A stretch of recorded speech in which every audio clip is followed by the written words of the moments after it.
사도행전 강의 39번째 시간입니다. 오늘은 사도행전 10장 23절 하반절부터 48절 말씀까지 사도행전 10장의 후반부 말씀을 같이 나누도록 하겠습니다.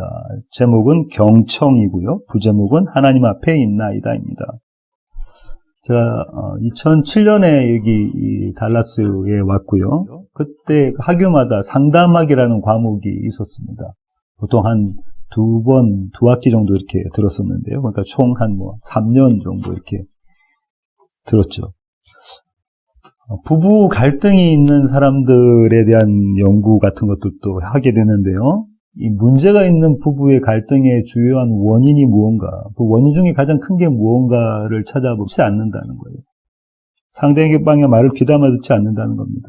물론 어떤 사람들은 말하는 소리를 그냥 흘려 지나가는 것처럼 소리로 듣지 않는 것도 이에 포함되겠지만, 또 한편으로는 어떤 말을 해도 그 말의 의미를 제대로 파악하지 못하는 경우도 있습니다. 그 진의의 또 무엇을 이야기하려고 하는지 그걸 잘 모르는 경우, 이것이 부부 갈등의 원인이라는 거죠. 가장 큰 원인이라는 겁니다. 한마디로 배우자의 말을 경청하지 않는 것이 부부끼리 갈등이 일어나는 원인이 된다는 거죠. 아시다시피 저는 저녁 시간에 아이들에게 SAT 1, 2 이 매스를 가르칩니다. 다은이가 대학 가기 전부터 가르치기 시작해서 아이들이 늘어나서 한 3년 정도 가르친 것 같은데요. 이 아이들 중에 공부 잘하는 학생과 공부를 잘 못하는 학생들의 차이점이 있는데, 잘하는 학생들의 공통점은 무엇이냐면 설명할 때 잘 듣습니다. 똑같이 설명하는데 어떤 친구들은 잘하고 어떤 친구들은 못하는 이유가 무엇이냐면, 제가 설명할 때 잘 듣느냐 못 듣느냐, 경청하느냐 안 하느냐, 이 차이밖에 없습니다. 오늘 여러분이 듣고 계시는 이 설교도 마찬가지인데요. 제가 똑같이 설교했는데 어떤 분들은 마치고 나면 무슨 말인지 전혀 모르겠다 하시는 분도 계시고, 또 어떤 분들은 기억도 못 하시는 분이 계실 수 있습니다. 그 이유는 물론 전하는 제가 부족해서 전하는 쉽게 전달하지 못한 점도 있겠지만, 또 한편으로는 들으시는 분이 제대로 경청하지 못한 점도 있으리라고 봅니다. 이 경청이라는 단어를 사전에서 찾아보면은 오늘 본문과 관련해서, 오늘 제가 이야기하려고 하는 이 주제와 관련해서 두 가지 한자어가 있는데요. 첫 번째 한자어는 기울일 경에 들을 청자입니다. 한자로는 그렇습니다. 기울여서 듣는다는 거죠. 남의 말을 귀 기울여서 주의 깊게 듣는다. 이것이 경청입니다. 저와 여러분이 일반적으로 잘 알고 있는 그 단어의 뜻이죠. 또 하나의 한자어는요, 공경할 경자에 들을 청자입니다. 이 얘기는 남의 말을 듣긴 듣는데 공경해서 듣는다는 겁니다. 공경해서. 아주 존중하고 공경하는 태도로 듣는다는 거죠. 오늘 설교는 이 경청에 관한 것인데요. 이 두 가지 한자어를 모두 갖고 있는 겁니다. 다시 말하면 주의 깊게 들을 뿐만 아니라 공경하게, 공손하게, 존중해서 듣는다. 이 뜻을 갖고 있는 경청. 이 경청에 대해서 한번 나눠보도록 하겠습니다. 9장 후반부를 보시면요, 베드로가 사역을 하는데요. 그 사역이 어떤 사역이냐면 루다에서 중풍병자 애니아를 고친 사역이 있고요. 그 다음에 요빠에서 죽은 과부 다비다를 살린 그런 사역이 있습니다. 다비다 쿵 기억하시죠? 그러고 난 다음에 지난 시간에 나눴던 말씀은요, 10장 전반부에 있는데요, 두 가지 환상을 소개하고 있죠, 누가가.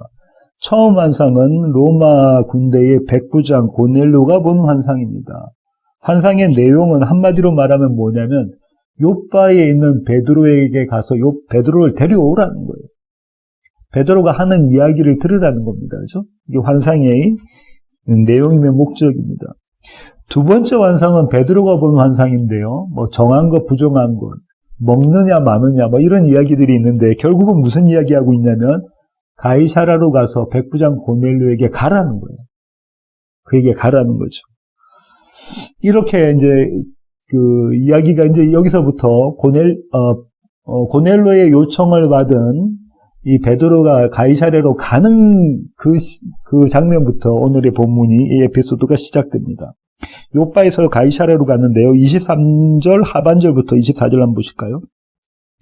이튿날 일어나 그들과 함께 갈새 요빠에서 온 어떤 형제들도 함께 가니라. 이튿날 가이사랴에 들어가니 고넬료가 그의 친척과 가까운 친구들 모아 기다리더니, 요빠에서 온 형제들이 있다는 얘기는 베드로하고 같이 간 사람들이 있다는 거예요. 가이사랴 사람들이 아닌 요빠에 있는 사람들. 아마 유대인이었을 거고요. 또 그리스도인이었을 겁니다. 이들은 앞으로 일어날 일의 증인이 될 사람들입니다. 베드로하고 동행을 하죠. 그리고 이 가이사랴에서는요, 한편 이 가이사랴에서는 고넬료가 그의 가족 전부와 그의 또 친척, 그 다음에 가까운 친구들을 모아서 베드로를 기다리고 있습니다. 무엇 이야기하고 있는 거냐면 말씀에 대한 사모함이 그에게 있었더라는 거죠. 그럼 말씀을 귀하게 여기는 그런 태도가 그에게 있었다는 겁니다. 그러니까 이거 중요한 거니까 소중한 거니까 좀 자와서 좀 들어보라고 가까운 사람들에게 이야기한 것이죠. 그렇게 베드로가 이제 요빠에서 가이사랴로 떠났습니다. 떠나고 이제 고넬료가 그 베드로를 맞이합니다. 24절 하반절부터 26절 보실까요? 이튿날 가이사랴에 들어가니 고넬료가 그의 친척과 가까운 친구들을 모아 기다리더니 마침 베드로가 들어올 때에 고넬료가 맞아 발 앞에 엎드려 절하니, 베드로가 일으켜 이르되 일어서라 나도 사람이라 하고, 고넬료가 어떻게 하냐면 베드로가 그 집에 들어오자 베드로 앞에 엎드립니다. 그리고 절하죠. 이건 고넬료의 겸손을 이야기한다고 신학자들이 이야기를 하는데요. 왜냐하면 로마의 군대의 백부장이 이런 행동을 하기가 쉽지 않다는 겁니다. 한번 생각해 보세요. 로마는 어떤 나라냐면은 그 당시에 제국이잖아요. 이 유대 땅을 다스리고 있는 그런 지배국이었어요. 그 지배국의 백부장, 장교가 이제 한낱 속국의 어부 출신인 베드로에게 무릎을 꿇고 그에게 경배하는 모습입니다. 절하는 모습이잖아요. 고넬료가 얼마나 겸손한가를 드러낸다고 신학자들은 이야기하는데요. 무엇 알아서 그러냐면 고넬료가 뭐가 소중한지를 알고 있기 때문에 그런 겁니다. 무엇이 소중한지, 무엇이 가치가 있는 것인지를 알고 있기 때문에 그 가치 있는 것 앞에서 무릎 꿇고 있는 장면이죠. 그러자 베드로가 이렇게 이야기합니다. 일어서라 일어서라 이렇게 세우죠. 나도 사람이라 이렇게 이야기합니다. 여기서 또 신학자들은 베드로의 겸손을 볼 수 있다고 이야기합니다. 설교하는 사람들이 교만하다고 합니다. 성도의 수가 조금만 늘어나면, 조금만 불어나면 교만해지기 십상이라는 거죠. 목사님 오늘 설교에 은혜 많이 받았습니다 하면 교만이 쑥쑥 올라옵니다. 그런데 베드로는 지금 어떤 모습을 보이냐면 그 경배는 내가 받을 것이 아니라 오직 한 분 하나님, 여호와 하나님, 예수 그리스도만 그 경배를 받으실 수 있는 분이시다. 나도 너희와 같은 성전을 가진 사람이다. 이렇게 이야기하고 있죠. 이런 장면이 계속 나옵니다. 바울의 선교 사역에서도 나오죠.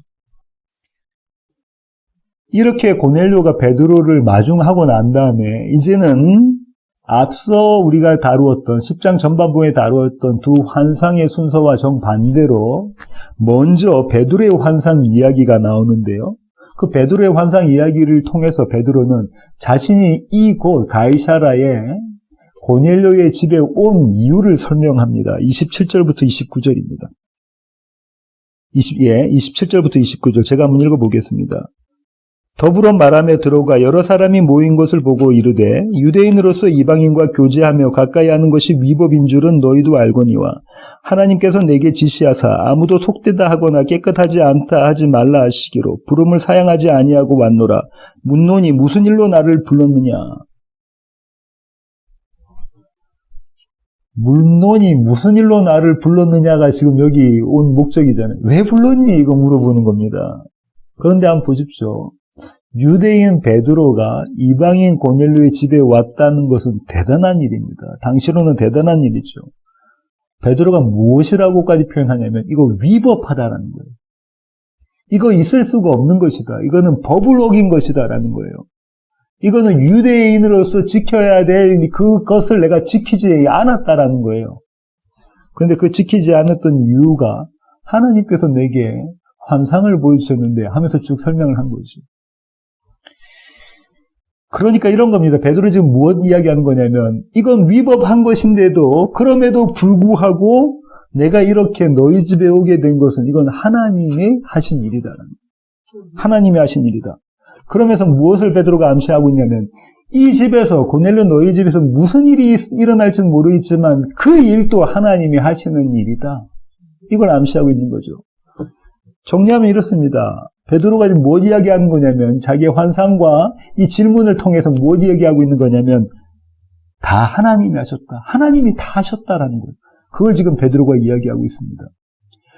그렇게 질문을 받은 고넬료가 베드로의 질문을 받은 고넬료가 왜 불렀니? 라는 질문을 받은 고넬료가 이제 거기에 대한 대답을 주는데요. 30절부터 33절입니다. 이번에는 고넬료의 환상의 이야기고요.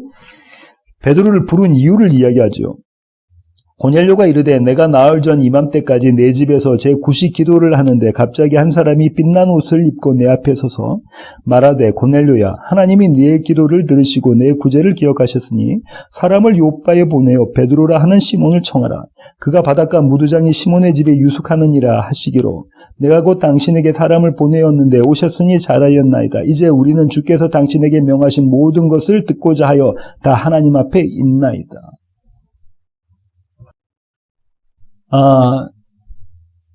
지금 고넬료가 베드로에게 무엇이라고 얘기냐면 내가 당신을 요청한 이유는 그거는 하나님께 있습니다라고 하는 겁니다.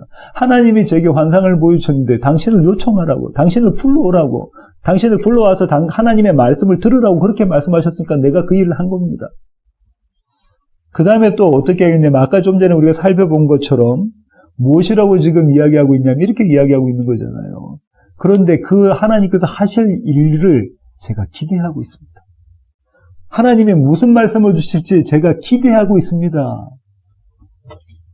앞으로 하실 일도 하나님의 일입니다. 이렇게 이야기하고 있는 거죠. 다시 정리하면 이번에도 지금 고넬료가 뭐라고 이야기하냐면 다 하나님이 하셨다. 하나님이 다 하셨다. 이 얘기 지금 하고 있는 거죠. 이 대답을 고넬료로부터 들은 이 베드로는 깨닫습니다. 한 깨달음을 얻게 되는데요. 그 깨달음이 자신이 본 환상과 관련이 있죠. 34절부터 35절입니다. 베드로가 입을 열어 말하되 내가 참으로 하나님은 사람의 외모를 보지 아니하시고 각 나라 중 하나님을 경외하며 의를 행하는 사람은 다 받으시는 줄 깨달았도다. 여기서 그 유명한 구절이 나옵니다. 무슨 구절이냐면 하나님은 사람의 외모를 보지 아니하시고 하나님은 사람의 외모를 보지 아니하시고 오늘 이 컨텍스트에서 이 구절은 어떻게 해석되냐면요. 하나님은 유대인과 이방인을 구별하지 않으신다는 거예요. 한번 생각해 봅시다. 유대인의 입장에서는 이 유대인과 이방인의 구별이라는 것이 폐지된다는 것은 그들이 받았을 충격은 우리의 상상을 초월합니다. 뛰어넘습니다. 대단한 충격이었습니다. 왜요? 그들은 어떻게 생각했다고요? 이 세상에는 딱 두 종류의 사람들만 있는데 한 종류는 유대인, 다른 한 종류는 이방인. 근데 그 구별을 하지 않으신다는 거예요. 그 유대인 이스라엘이라는 것이 그들의 정체성이었고 그들이 여호와 하나님께 받은 백성이라고 그들의 자긍심이며 자부심이며 그들이 이 땅을 살아가는 이유가 되는 것이었는데 이 구별이 없어졌다는 거예요. 대단한 충격입니다. 바울은 이렇게 이야기하는데요. 로마서 2장 9절부터 11절 한번 보실까요? 로마서 2장 9절로 11절입니다. 악을 행하는 각 사람의 영에는 환난과 공고가 있으니 먼저는 유대인에게요 그리고 헬라인에게며 선을 행하는 각 사람에게는 영광과 존귀와 평강이 있으리니 먼저는 유대인에게요 그리고 헬라인에게라. 이는 하나님께서 외모로 사람을 취하지 아니하심이라. 바울이 뭐라고 이야기하고 있냐면 악한 자나 또 선한 자나 죄인이나 의인이나 그 지금 이야기하면서 유대인이나 헬라인이나 이 구별이 없다라는 겁니다. 왜요? 하나님께서는 외모로 사람을 취하지 아니하시기 때문에 그렇다. 바울이 이 구절을 또 인용하죠. 갈라디아서 3장 28절 보실까요? 고린도 후서에 있는 갈라디아서 3장 28절입니다. 찾으셨으면 제가 한번 읽어보겠습니다. 너희는 유대인이나 헬라인이나 종이나 자유인이나 남자나 여자나 다 그리스도 예수 안에서 하나이니라. 바울은 조금 더 나갔습니다. 그죠? 아까 로마에서 본 것보다 조금 더 나가서 뭐라고 하냐면 이렇게 이야기하잖아요. 유대인이나 헬라인이나 또 종이나 자유인이나 남자나 여자나 그리스도 예수 안에서 다 하나이다. 차별이 없다. 구별이 없다. 이 얘기를 하고 있네요. 그렇다면 지금 베드로가 깨달았던 고넬료의 대답을 듣고 깨달았던 하나님께서는 사람의 외모를 보지 아니하시고 라는 이 구절의 행간의 의미가 무엇이냐면 이런 의미가 있는 거죠. 너희에게 구원의 원인은 없다는 거예요. 너희가 유대인이든 너희가 헬라인이든 너희가 자유인이든 종이든 남자든 여자든 너희에게는 구원의 원인이 없다라는 걸 말씀해 주시는 겁니다. 오직 나의 원함과 나의 열심으로 너희의 구원이 이루어진다. 이것이 이 구절의 행간에 담겨져 있는 뜻이죠. 그 다음에 또 중요한 이야기가 나오는데요. 지금 베드로가 뭐라고 이야기했냐면요. 이렇게 이야기하지 않습니까? 35절 보시면 하나님을 경외하며 의를 행하는 사람은 각 나라 중에서 하나님을 경외하며 의를 행하는 사람은 다 받으시는 줄 깨달았도다. 하나님을 경외하며 의를 행하는 사람. 지금 고넬료가 그런 사람이라는 건데요. 계명의 전부가 요약하면 두 가지로 요약할 수 있다고 주님 말씀하셨잖아요. 하나가 뭐죠? 하나님 사랑. 그것이 하나님을 경외하며입니다. 하나님 사랑. 또 하나는 뭡니까? 이웃 사랑. 그것이 뭐냐면 의를 실천하는 겁니다. 의를 행하는 사람. 그러면 하나님 사랑, 이웃 사랑, 다시 말하면 계명의 전부, 성경의 전부 다를 지켜낸 사람. 고넬료가 그 계명의 전부를 지켜냈습니까? 우리가 지난 시간에 살펴봤던 것처럼 고넬료의 의는 구원받을 만한 의가 아닙니다. 세상엔 그 누구도 자신의 행함으로 구원을 받을 수 있는 사람이 없거든요. 그러면 오늘 이 베드로가 이야기하고 있는 이 구절의 초점은 어떤 것이냐면 이런 거죠. 하나님이 선택하셨다라는 것에 초점이 있는 겁니다. 하나님이 선택하셨다. 계명을 다 지켜내신 분은 한 분 예수 그리스도신데 예수 그리스도와 합하여 한몸된 자, 연합된 자, 그를 바라보시는 하나님의 시선이 그렇다는 거예요. 고넬료가 그렇게 하나님을 경외하고 그렇게 의를 행한 거, 하나님 사랑, 이웃 사랑을 100% 실천해내서 그렇다는 것이 아니라 그것을 온전히 완성시키신, 성취하셨던 그 예수 그리스도와 연합된 고넬료를 보시며 주님께서 그렇게 말씀하신다는 거예요. 로마서 5장 1절부터 2절 한번 보실까요? 로마서 5장 1절로 2절입니다. 그러므로 우리가 믿음으로 의롭다 하심을 받았으니 우리 주 예수 그리스도로 말미암아 하나님과 화평을 누리자. 2절 또한 그로 말미암아 우리가 믿음으로 서 있는 이 은혜에 들어감을 얻었으며 하나님의 영광을 바라고 즐거워하느니라. 지금 바울이 로마서에서 뭐라고 이야기하고 있냐면 무엇으로 의롭다함을 얻었다고요? 믿음으로 의롭다함을 얻었다. 근데 그 믿음이 예수 그리스도를 통해서 그분을 원인으로 해서 하나님과 화평되게 했다라고 그게 지금 바울이 이야기하고 있네요. 그렇다면요. 하나님을 경외하며 의를 행하는 사람은 하나님께서 다 받아주셨다. 지위 고하를 막론하고 어떤 인종이든지 이방인이든지 헬라인이든지 자유인이든지 종이든지 아니면 남자든지 여자든지 하나님을 경외하며 의를 행하는 자들은 하나님께서 다 받아주셨다라는 말씀은 무슨 뜻이냐면 이런 행간의 의미를 가지고 있죠. 하나님께서 창세 전에 예수 그리스도 안에서 택하신 모든 자들은 다 받으신다라는 거예요. 단 한 명도 놓치지 않고 그들은 다 받으신다라는 겁니다.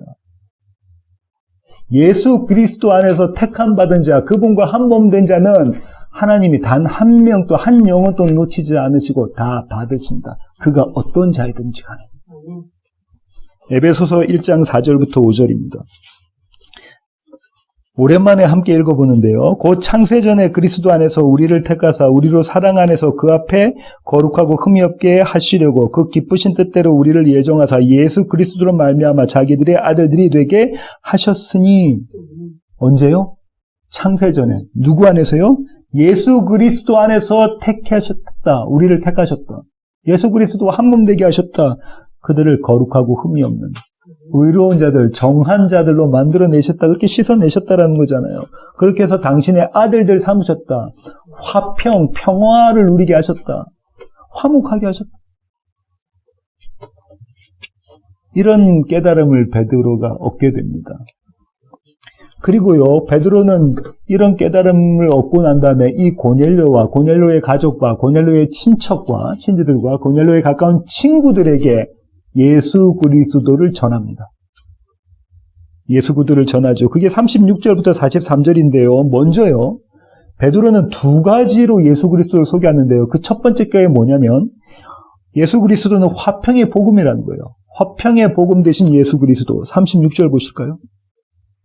만유의 주 되신 예수 그리스도로 말미암아 화평의 복음을 전하사 이스라엘 자손들에게 보내신 말씀. 자, 뭐라고요? 화평의 복음. 그분은 화평의 복음이 되셨다라는 거예요. 어떤 모습으로 되셨냐면요. 37절부터 38절 보시면 곧 요한이 그 침례를 반포한 후에 갈릴리에서 시작하여 온 유대와 두루 전파된 그것을 너희도 알거니와 하나님이 나사렛 예수에게 성령과 능력을 기름 붓듯 하셨음에 그가 두루 다니시며 선한 일을 행하시고 마귀에 눌린 모든 사람을 고치셨으니 이는 하나님이 함께 하셨습니다.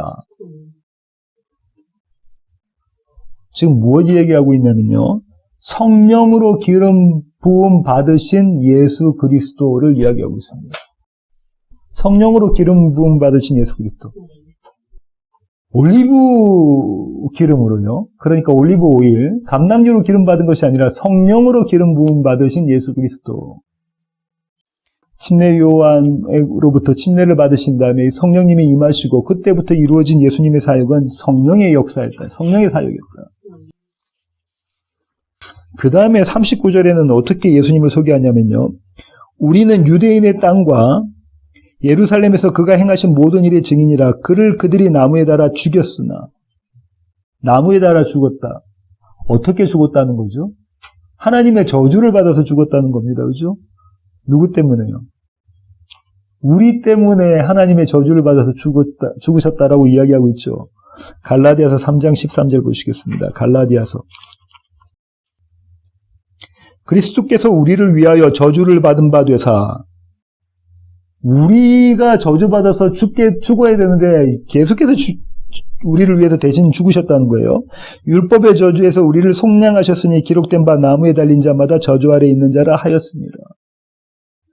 예수 그리스도의 이 복음은 화평의 복음인데 첫 번째가 뭐라고요? 그분은 성령의 이끌림 받으셔 성령의 기름 부으셔서 성령의 역사대로 하셨다. 다시 말하면 하나님의 일을 하신 분이다. 두 번째는 뭐라고요? 그분은 죽으셨다. 어디에 달려서? 나무에 달려서 하나님의 저주를 받아 죽으셨다. 하나님의 저주를 받아 죽어야 될 우리를 위해 그 자리에 대신 죽으셨다. 이 얘기를 지금 베드로가 하고 있고요. 그 다음에 세 번째로 화평의 복음 되신 예수 그리스도를 베드로는 어떻게 소개하고 있냐면요. 하나님의 능력으로 다시 사신 분이시다. 예수 그리스도는 하나님의 능력으로 다시 사신 분이시다라고 고백하고 있습니다. 40절로 41절입니다.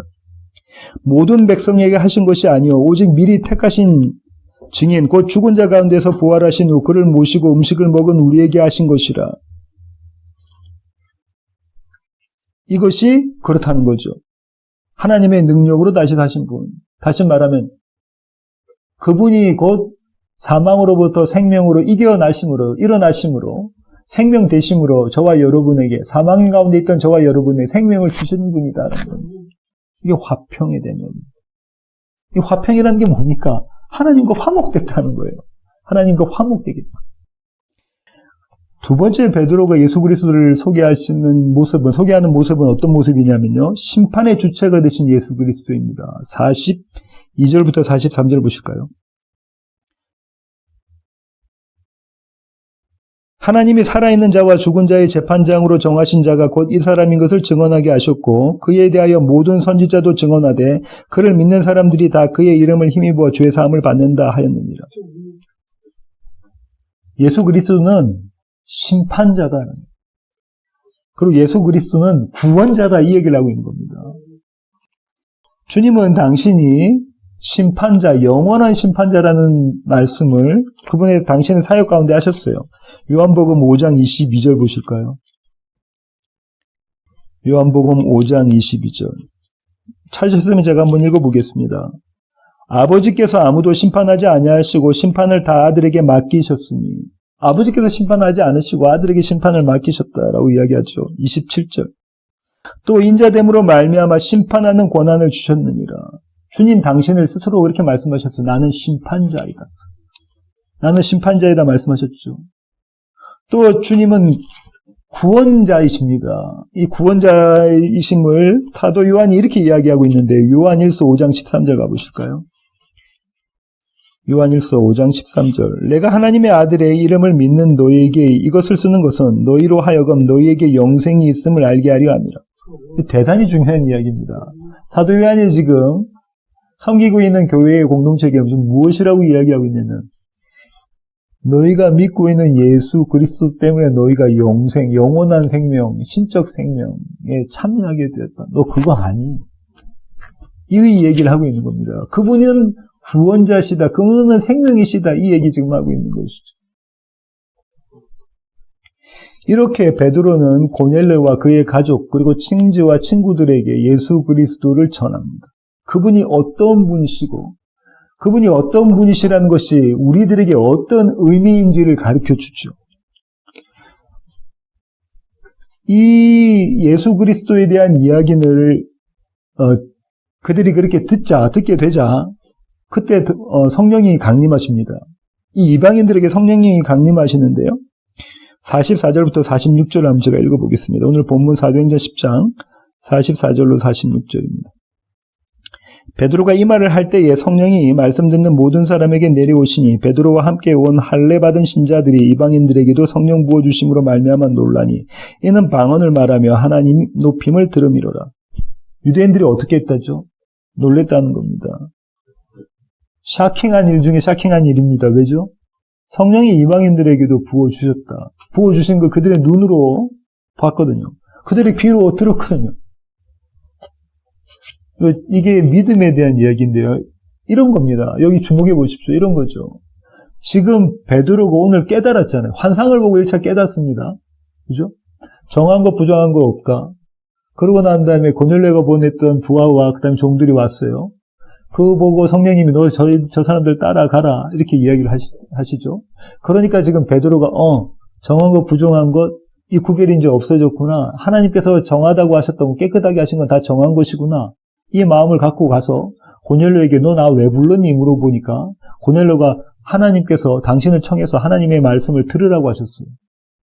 그렇게 해서 베드로가 깨닫죠. 뭘 깨닫습니까? 하나님이 사람을 외모로 보지 않으시고 하나님이 사람을 외모로 보지 않으시고 하나님을 경외하고 또 의를 실천하는 그들에게 하나님께서 그들은 다 받아들이신다. 이걸 깨달았잖아요. 여기까지는 머리로서의 깨달음입니다. 근데 이제 지금 어떻게 되냐면요. 그 자리에 모인 모든 사람들이 유대인들이 베드로를 비롯한 뭘 보는 거냐면 성령이 그 이방 사람들에게 임하는 걸 본 겁니다. 성령의 강림, 성령의 침례를 본 거예요. 이거는 또 다른 이야기입니다. 이제 자기들의 눈과 자기들의 귀로 체험한 거예요. 이 구별이 아니구나. 이 구별이 없구나. 하나님께서 택하신 자들은 하나님께서 반드시 구원해 내시구나. 그가 어떤 자인과는 상관없이 하나님은 반드시 구원해 내시구나. 당신의 열심으로. 이걸 보고 들은 거예요. 그러자 베드로는 이렇게 이야기합니다. 47절부터 48절. 이에 베드로가 이르되 이 사람들이 우리와 같이 성령을 받았으니 누가 능히 물로 침례 베품을 금하리요 명하여 예수 그리스도의 이름으로 침례를 베풀라 하니라. 그들이 베드로에게 며칠 더 머물기를 청하니라. 베드로가 이렇게 이야기죠. 성령이 이미 그들에게 침례를 베푸셨는데 이게 무슨 말이냐면 그들의 침례는 이미 끝났다는 거예요. 성령이 이미 그들에게 침례를 베푸셨는데 이미 그들의 침례는 끝났다.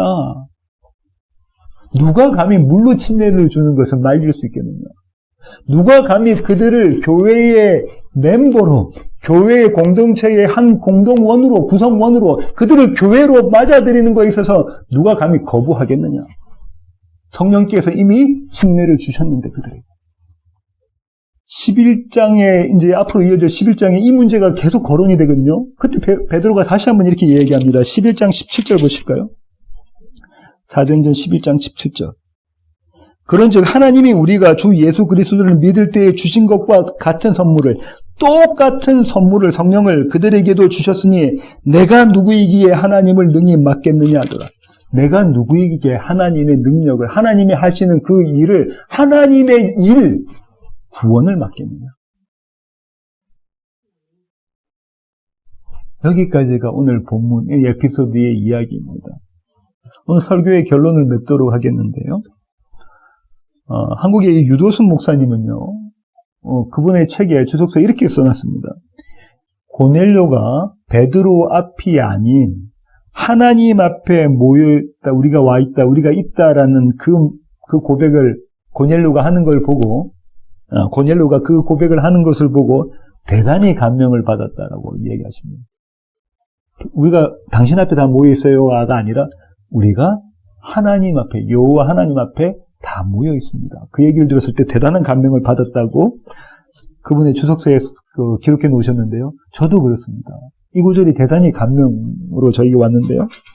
하나님 앞에라는 의미를 저는 이렇게 묵상해 보았습니다. 하나님 앞에, 절대자 앞에, 하나님 앞에, 창조주 앞에, 하나님 앞에, 말로는 표현할 수 없는 극히 높으신 그분 앞에, 우리가 그분 앞에 와 있다라는 겁니다.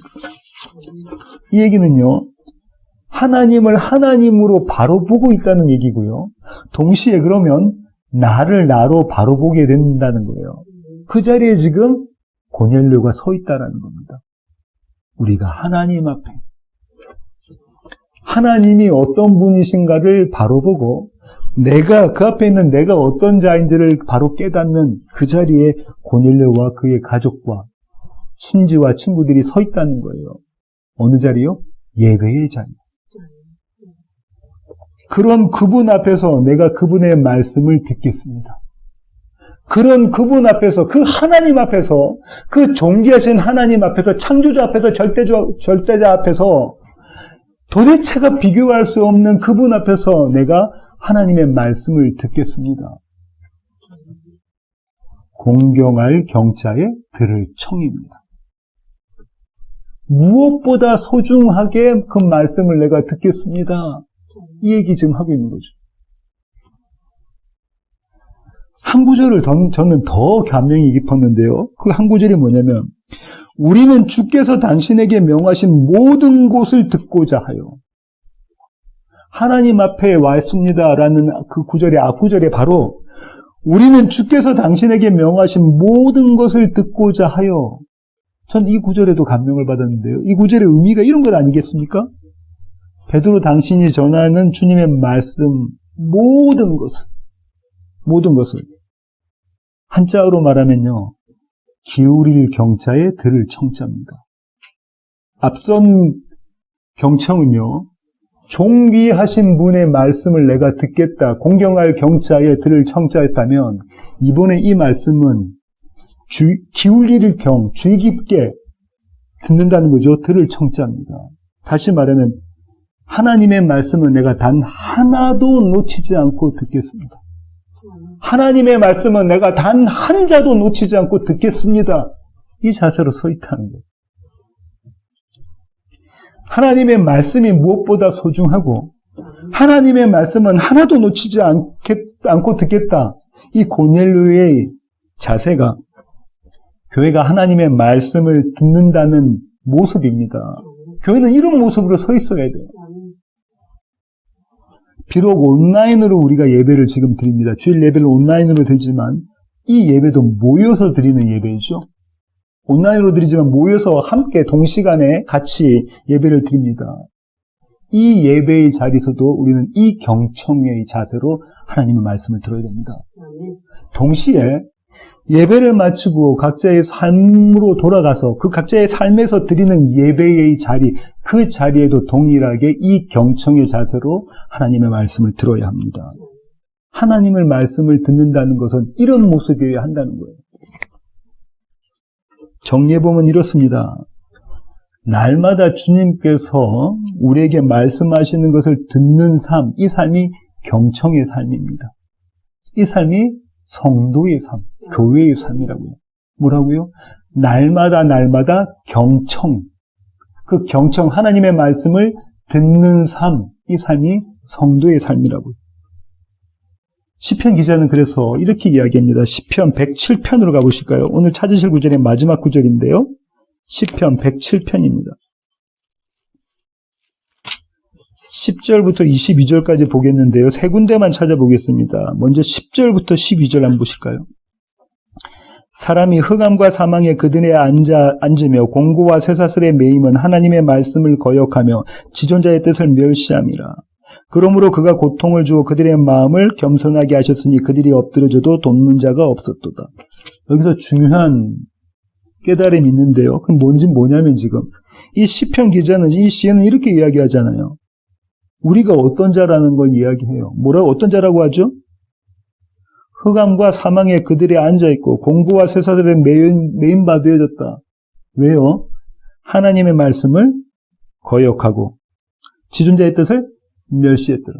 하나님의 말씀에 경청하지 않았더라는 거예요. 그럼 하나님께서 그대로 내버려 두시면 되는데 주님 그렇게 내버려 두지 않으시고 그 다음 구절 보십시오. 그러므로 그가 고통을 주어 그들의 마음을 겸손하게 하셨으니 그들이 엎드려져도 돕는 자가 없었도다. 어떻다고요? 그에게 고통을 주어서, 그들에게 고통을 줘서 하나님을 모르는 자들에게, 하나님의 뜻을 거역하는 자들에게, 반역당하는 자들에게, 원수된 자들에게 고통을 주어서 그들의 마음을 겸손하게 만드셨다. 여기서 겸손이라는 단어는 저와 여러분이 알고 있는 그런 겸손이 아니다. 그죠? 내 모습을 보게 만들었다는 거예요. 그분이 어떤 분인가를 보게 만드셨다는 거예요. 내가 어떤 자이고 하나님은 어떤 분이신가를 보게 만드셨다는 거예요. 하나님이 일하셨다는 거예요. 19절부터 20절 보실까요? 이에 그들이 그들의 고통 때문에 여호와께 부르짖으며 그가 그들의 고통에서 그들을 구원하시되 그가 그의 말씀을 보내어 그들을 고치시고 위험한 지경에서 건지시는도다. 그렇게 절망 가운데 어둠 가운데 있는 자들이 하나님이 그들의 자신들의 모습을 보게 하신 그 자들이 하나님 앞에 부르짖죠. 주님, 제가 이 모습입니다. 주님, 제가 이런 자입니다. 하나님의 은혜를 구합니다. 하나님의 구원을 구합니다. 하나님께 부르짖는데 주님께서 어떻게 하시죠? 그들이 무엇 주셨답니까? 말씀을 주셨다. 그들에게 말씀을 주셨다.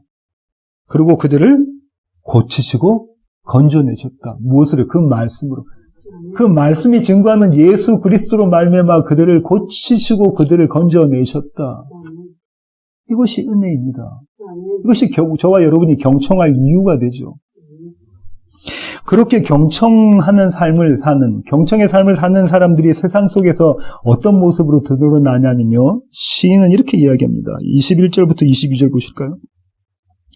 여호와의 인자심과 인생에게 행하신 기적으로 말미암아 그를 찬송할지로다.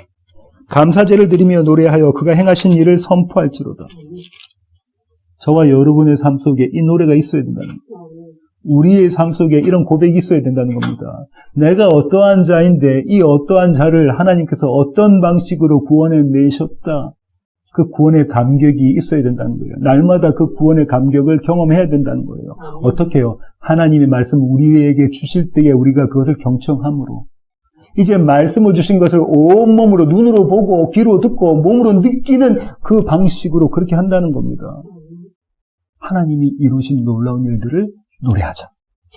세상에 선포할 것은 주님이 우리 가운데 하신 그 일을 노래하자. 오늘도 내일도 하나님 앞에서 이렇게 경청하시는 세워지는 교회의 모든 교회 가족 되기를 기도합니다. 기도하시겠습니다. 주님 그렇습니다. 하나님 시인이 이야기한 것처럼 하나님, 우리는 하나님의 뜻에 거스르며 하나님의 말씀을 듣지 않습니다. 그로 인하여 그런 우리들을 그대로 내버려 두지 않으시고 하나님께서는 우리를 채찍질하셔서 우리의 어떠한 모습을 보게 하시며 우리에게 말씀하셔서 우리를 구원해내십니다. 우리를 치료하시고 우리를 건져내십니다. 하나님, 이것이 은혜입니다. 날마다의 삶 가운데서 우리의 형편과 우리의 사정과 상황, 이 모습 가운데서도 주님께서 우리에게 주시는 그 말씀을 바라보며 그 말씀을 경청하며 그럼에도 불구하고 하나님을 노래하며 하나님을 찬양하며 그렇게 환하게 웃고 나가는 우리 세워지는 교회의 모든 지체들 될 수 있도록 하나님 저희들을 붙잡아 주시옵소서. 이제는 우리 주 예수 그리스도의 놀라우신 구원의 은혜와 하늘아버지의 크고 극진하신 사랑과 우리 안에 내주하셔서 날마다 우리로 하여금 하나님의 말씀에 경청하게 만들어 가시는 성령님의 충만하심이 이제 주님 앞에 머리 숙인 세워지는 교회의 모든 지체들 머리 위에 이제로부터 영원토록 함께 하시기를 예수 그리스도의 귀하신 이름으로 간절히 축원하옵나이다. 아멘. 아멘.